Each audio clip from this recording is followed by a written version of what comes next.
Welcome to the Determined Mom Show, the only marketing podcast dedicated to guiding mom CEOs into tranquility, wealth, and multiplying those precious moments. Welcome to this episode of the Determined Mom Show. Today I have Maria Platusic, and she is going to be talking to us about 3 different signs that can tell you that it's time to rebrand. So welcome, Maria. Well, thank you so much for having me, Amanda. I'm super excited to be here today and to dive in with all of you.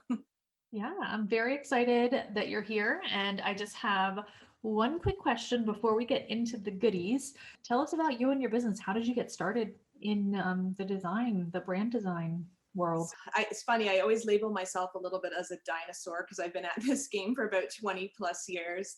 I started off as an art director, designer, working at Fortune 500 companies, developing everything from their branding to their ad campaigns, you name it, I've had my hands in it or on it. And it took a bit of time, but I always wanted to start my own design agency, but was too shy or too nervous or, all of the things to do it on my own. But it was one of those things that sometimes you're forced into it and then you have no choice. So the one company I was working for, they were downsizing and I got laid off. And at the time I was, scared and nervous because, two babies at home at the time. Now I have 3 and all the unknown, but I realized it was a blessing in disguise and that, it's been 10 plus years now and I haven't looked back and I'm super happy where I'm at today. So that's my journey. That's awesome. I love it that you turned that blessing into just a complete lifestyle and family and career change. I think it's really important when those kind of things happen to kind of take them in stride, and you are a perfect example of that. So I love it. Awesome. Thank you. Yeah. So you mentioned something that I'm kind of curious about. Are you an introvert? So it's funny, I will always label myself as an introvert. I think I'm both.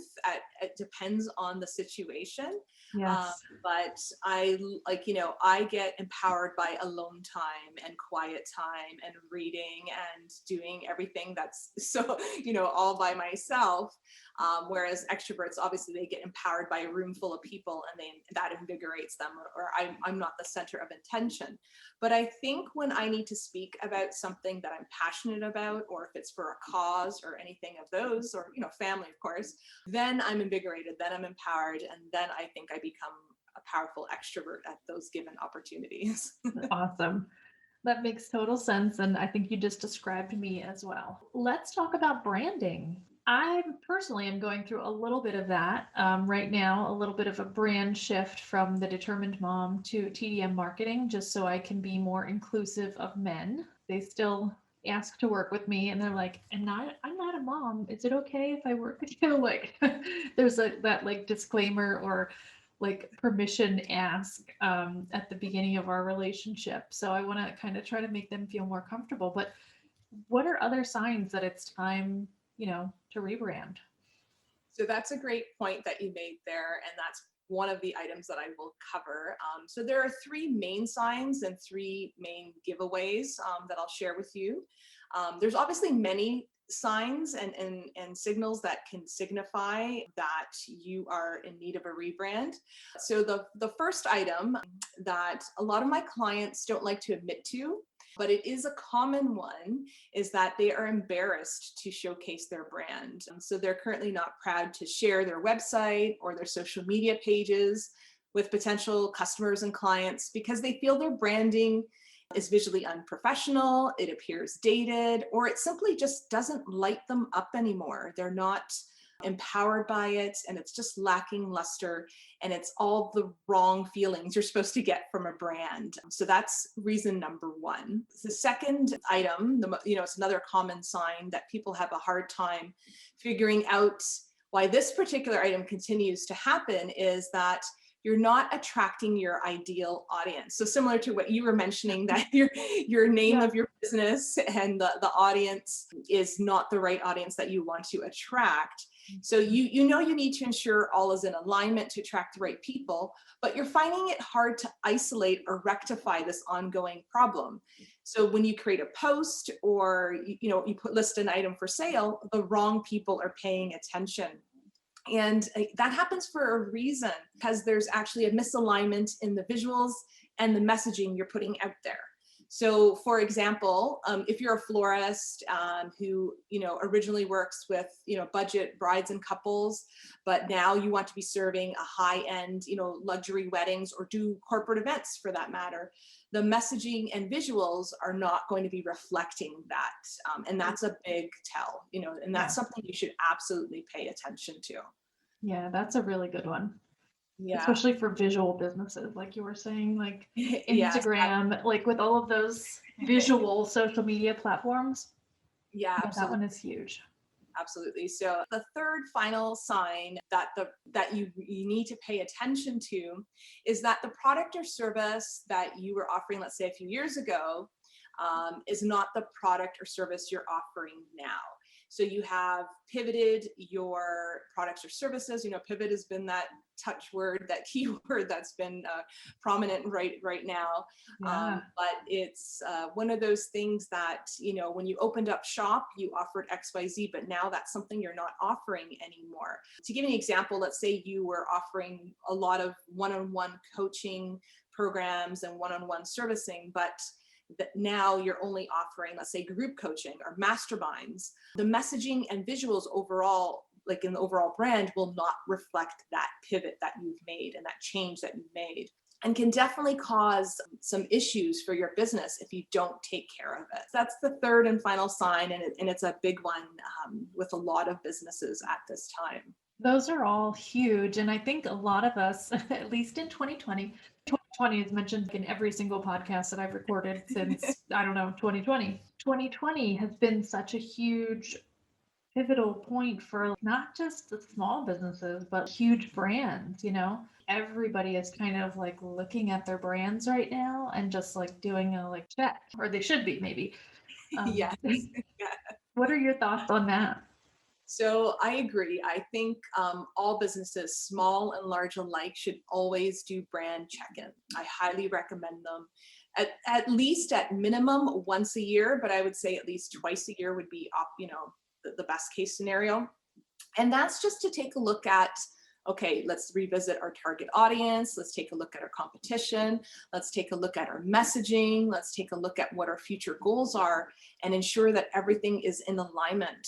Because when one of those pieces are off, it really creates like the snowball effect, and it really comes all the way back down to the ground roots of everything. So that's why it's imperative to really pay attention to these signs and to really pay attention to the alignment of your business and your brand. I think it's definitely a challenge in this environment where everybody's gone online, and there's so much more that's, especially for brick and mortars, that traditionally they had people in their store, in their location, whatever kind of location that might be. Now they're not having that, and they really have to think about that front facing online branding as opposed to their actual physical location and things. There's some businesses that the only people that go in them now are employees, Yes.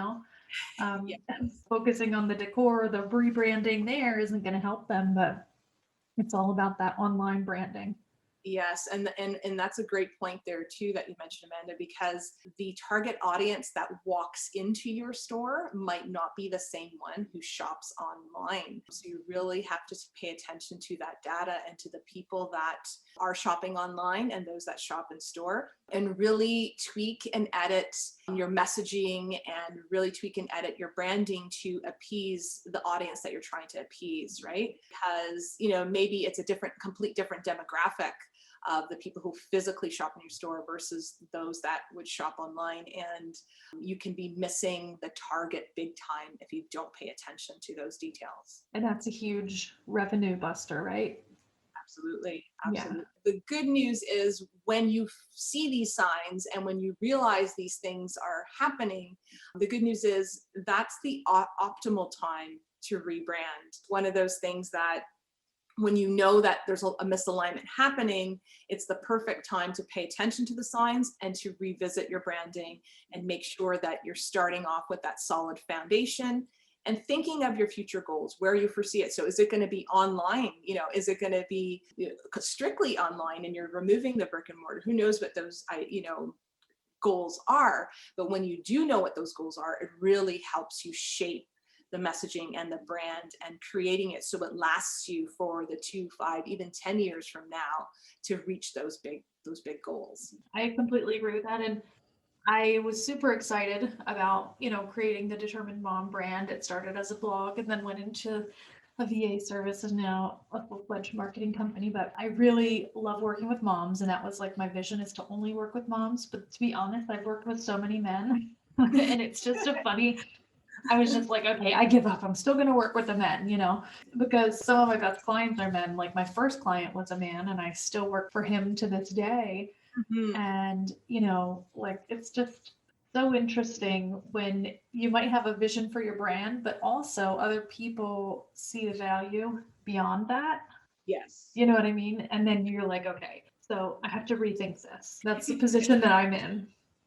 I know, and that's a good position to be as well, because the beauty of that is now you get to pick and choose who those ideal clients are, and you get to pick and choose who you want to work with moving forward. Yeah. And when you have that data to work with, treat it like gold, because it is very valuable, and you can now pivot and tweak everything so that it makes sense for your future goals, right? So Yeah. if men are a part of it, then you might, the fact that you're switching your name, that makes sense as well. And maybe rethink your color palette as well too, right? Because now if you need to be gender neutral, that's something to take a look at and pay attention to as well. Color palette has always been a little bit more masculine, except for the pink. So I have a little splash of pink in there. That's my accent color. So it's black and like a dark teal. So it's, Yes, yes. it's pretty masculine, but yeah. No, that's good. That's good. I in my mind, sorry, I'm envisioning the Determined Mom, and I think the colors have the pink a little bit stronger there. So that's where I Yeah. was thinking about. But and the thing with that too is it's okay to segment it as well. So if you have that audience that is heavily female focused, you can have one section of your marketing that is specifically for them, and then you can have the gender neutral one that's for the overarching for everyone as well. So there's a lot of ways to handle the different audiences and the different messages, and just as long as you're strategic about it, it can absolutely work. I think branding is one of the first things that people think about when they think about starting a business, like, ooh, my logo, like that's like the exciting, I don't know what you would compare that to, but it's like buying baby clothes, right? Yeah. I think that's what it would be comparable to. It's one of those things that I think a lot of people realize how foundational it is. And I think once you realize how foundational it is and you give it the attention that it needs and deserves, you realize how easy creating everything else moving forward becomes, right? Like when you have your logo solidified, your colors, your fonts, your imagery, producing anything moving forward becomes so much easier. And you just know, like, default, like, this is the color that I'm going to use. Yes. This is the style. This is the font. This is, everything. And it also, in my mind, makes it easier to have someone else do for you. So, like, that's an easy thing to delegate once you already have those things kind of set in stone, right? So if you have a VA that you want to create graphics or anything like that for you and do your posting, what you're saying makes it so much easier. Absolutely. When I develop and create brands for my clients, the one main thing that they do leave with is a brand board. And your brand board, I like to call your brand Bible. It houses all of those important things that you need to pass on to someone like a VA or anyone else that may need to create graphics for you. It houses your colors with the hex codes and the CMYK breakdown. It houses your main logo, your sub brands, and all the other logo iterations. It houses the supporting imagery. So your brand needs to evoke certain feelings, whether you want it to be strong and powerful or calm and soothing. The supporting imagery should evoke those feelings. So it really gives you the overall look and feel of what your brand should carry moving forward. And it's a powerful tool for you to use and anyone else in your company to use as well. Ooh, I love that. I love the brand board. So you had mentioned that you do some auditing. Can you tell us about what those audits are? Absolutely, yes. So if you are looking to take a little bit of a deeper dive into your branding efforts, what I do is I take a look at your existing branding efforts. I take a look at what your future goals are, and then I see what's in alignment to helping you achieve those goals and what is actually not in alignment. So what's holding you back or keeping you stuck or not allowing you to step up onto that next level. And sometimes they're pretty easy to recognize. I've been doing this for so long that it's easy for me to pull them out, those struggle pain points for my clients, so that when you're neck deep in it, it's so hard for you to see, but someone taking a bird's eye view and looking at it, it makes it so much easier to visualize and understand where you're at and where you want to be. So I do offer free mini branding audits. I have a little limited amount that I offer each month, but I'm happy to offer it to your guests as well. And they can easily just DM me or reach out via email, and I'm happy to offer that to them. Absolutely. Okay, that is awesome. That's super amazing that you're offering that. So you can look in the show notes for Maria's website, and then that way you can contact her that way for your free brand audit. I know you also have another goodie that will help people in their logo creation. Yes, this one is more of a do-it-yourself if you wanted to see how your logo adds up. It's a free guide and checklist, and there's 6 easy steps for you to follow through with. And you take a look at your branding, and there's the certain questions that are asked. And then at the end of it all, you're going to give your logo and brand a score and basically like grading it and see what grade it gets. And then I really like to call it, it's a great baseline. So if you're not certain, where you stand right now with your brand, it's a really great baseline. And like we talked about earlier, it's a great way to check in with your branding as well to see how effective it is at attracting your ideal target audience. And that's on my website as well. So platusicdesign.com. It's the sign up right at the bottom. Feel free to sign up and grab that freebie. And so many people have, given great insight and feedback saying that it would, it really opened their eyes because they never really looked at their brand in that light. And it just really opens your eyes and gives you, some deeper level thinking when you look at your brand. That's awesome. I'm totally going to use that. As I already have a logo for my brand, but I want to, double check it and Absolutely make sure it checks all the boxes, if you will. Awesome. Well, is there anything else about branding or any other advice you have for our guests going into the rest of 2021? So there's a couple things I can say. The first one is if you're doing it yourself, I would absolutely keep it simple. I always follow the KISS rule, keep it simple. I like to say Sally, not stupid. But select 1 to 2 fonts, 1 to 2 colors, 1 to 2 supporting images, and be consistent with it. We tend to get tired of our stuff way before your audience has even seen it. So absolutely remain that with that consistency. And then the other item I would say is if you are struggling, definitely reach out for help.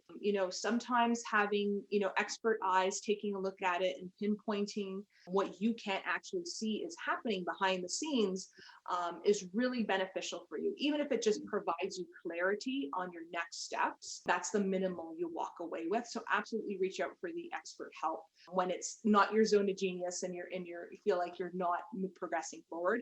I would absolutely recommend to do that. That's great advice. And I thank you so much for being here. Where is the best place for everyone to reach you online? So online, I do love Instagram at Platusic Design. You can find me on there. Facebook as well is the same handle. And I've just dove into Clubhouse, and I'm really loving it up so far. And that's also at Platusic Design. And I'm happy to connect and chat with you all. Perfect. And if you're listening to this when the podcast airs, which is going to be around late April, Maria and I are going to have a Clubhouse discussion about this episode on April 23rd at 1 p.m. Eastern time. So if you are able to join us, please do. You can follow me at Amanda Tento or Maria and get connected to us and join in the room and ask her all of your burning questions. Amazing. Thank you so much, Amanda. This was super fun. I thoroughly enjoyed it. Yes, thank you for being here. And as always, please leave a review, subscribe, do all the things. Thank you and have a great week.